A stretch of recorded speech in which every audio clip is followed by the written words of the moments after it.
ಬಡವನ ಮಗಳಾದರೂ ಕಪ್ಪಾಗಿರಬಾರದು. ಹೆಣ್ಣು ಹಡೆದ ತಾಯಿಗೆ ಎಂದು ಬೈಯಬಾರದು. ಹಣದಾಸೆ ಗುಣದವನ ಹೆಂಡತಿಯಾಗಬಾರದು.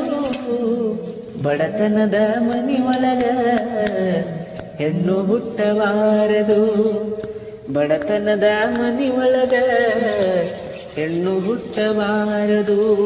ಕರುಣೆ ಇಲ್ಲದ ಅತ್ತಿ ಮನೆಯ ಸೊಸೆಯಾಗಬಾರದು. ಅಪ್ಪಿಕೊಂಡು ನಡೆಯುವ ಅತ್ತಿಯ ಸೇವೆ ಮರೆಯಬಾರದು. ಹಡೆದ ತಂದಿ ತಾಯಿಗೆ ಹಡೆದ ತಾಯಿ ತಂದಿಗೆ ಮಾತು ತರಬಾರದು. ಬಡತನದ ಮನಿಯೊಳಗ ಹೆಣ್ಣು ಹುಟ್ಟಬಾರದು.